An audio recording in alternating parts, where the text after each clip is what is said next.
नमस्कार मैत्रिणींनो, तयार होणारी ही शंकरपाळी तर बघा भरपूर पदर सुटणारी, मोजता येणार नाही इतक्या लेयर्स असणारी, शिवाय कडक वातड न बनता मस्त खमंग आणि खुसखुशीत होणारी ही शंकरपाळी बनवायची असेल तर रेसिपी शेवटपर्यंत नक्की बघा।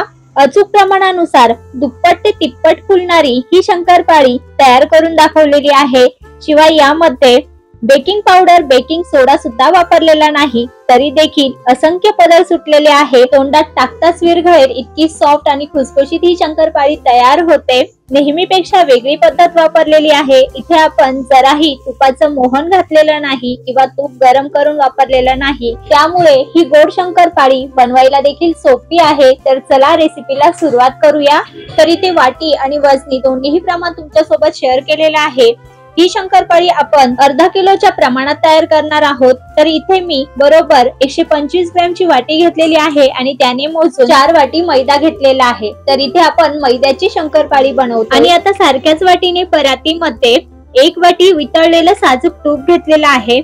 तूप हे रूम टेम्परेचरचं आहे, अजिबात गरम करून घेतलेलं नाही। आणि हे तूप आता हाताने बघा, हाताच्या तळव्याच्या सहाय्याने व्यवस्थित असं मिनिटभर चांगलं फेटून घ्यायचं आहे। यामधील जो रवाळपणा आहे तो नाहीसा करायचा आहे। प्लेन असं हे तूप एकसारखं हे तूप तयार करून घेतलं। त्यानंतर लगेच सारख्याच वाटीने यामध्ये 1 वाटी पिठी साखर ऍड केली। तर पिठी साखर ही हलक्या हाताने भरून घेतलेली आहे आणि सारख्याच वाटीने 1 वाटी पाणी घातलं आणि अगदी चिमूटभर मीठ घातलेलं आहे। मिठामुळे शंकरपाळी खायला आणखी चविष्ट लागतात। आता सर्व जिन्नस या तुपामध्ये व्यवस्थित असं एकजीव करून घ्यायचं। पिठी साखर असल्यामुळे पटकन ती वितळली जाते। तर इथे आपण तूप, पाणी आणि पिठी साखरेचं मिश्रण तयार करून घेतलं।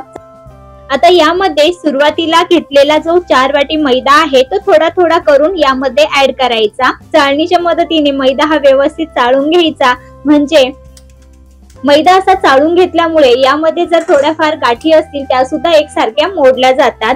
तर सुरुवातीला इथे मी 3 वाटी मैदा हा व्यवस्थित यामध्ये मिक्स करून घेतला।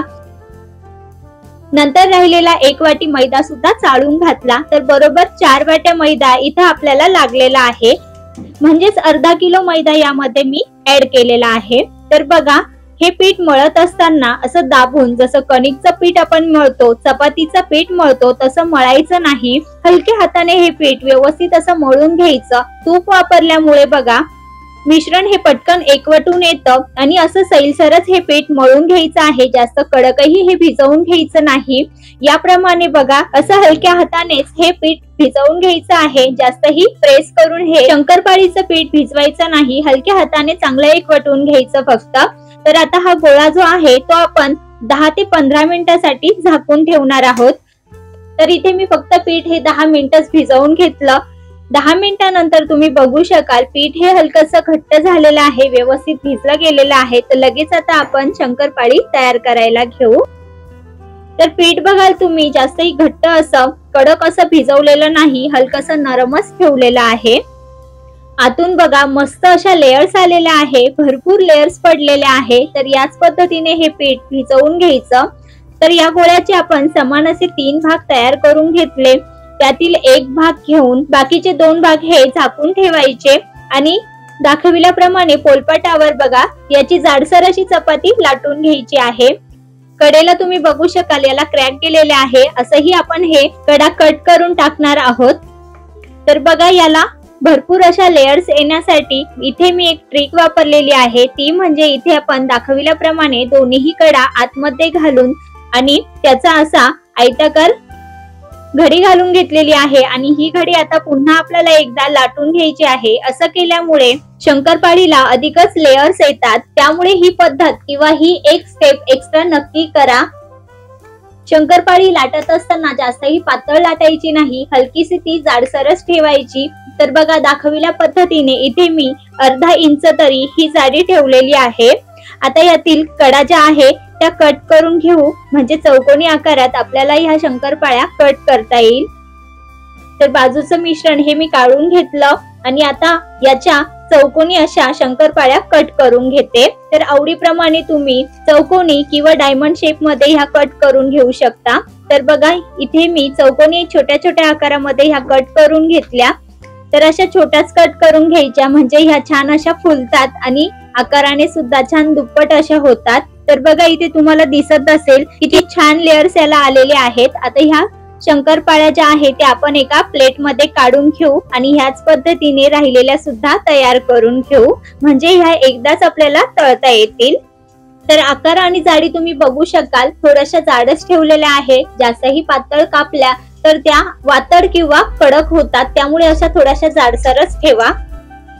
त्याचप्रमाणे शंकरपाळी तळण्यासाठी इथे बघा कढईमध्ये तेल घेतलं। तेल मी मध्यम आचेवर हलकसं गरम करून घेतलेलं आहे। यामध्ये तुम्ही छोटासा गोळा सोडून बघायचा, आजूबाजूला हलकेसे बुडबुडे यायला लागले की समजायचं आपलं तेल हे व्यवस्थित तापलेलं आहे। जास्त कडकही तेल तापवायचं नाही, मध्यम आचेवर तेल हे तापून घ्यायचं आणि यामध्ये तेलात मावतील इतक्या शंकरपाळ्या घालायच्या आणि सतत ढवळत मध्यम आचेवर सतत हलवत बघा शंकरपाळ्या ह्या तळून घ्यायच्या आहे।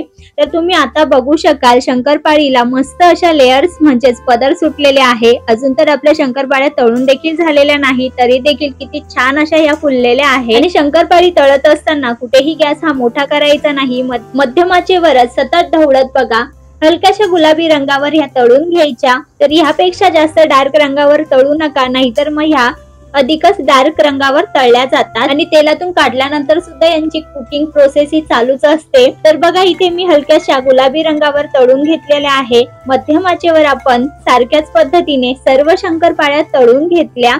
तयार शंकरपाळी मस्त खुसखुशीत झालेली आहे, भरपूर पदर सुटलेले आहे, अगदी बिस्किटांप्रमाणेच ही चवीला लागणार आहे। थंड झाल्यानंतर ह्या हवाबंद डब्यात ठेवायच्या। आतून बघा मस्त छान खुसखुशीत आणि भरपूर पदर सुटलेले आहे, अगदी बिस्किटांप्रमाणेच दिसत आहे आणि चवीला देखील तेवढ्याच छान आणि चविष्ट लागतात।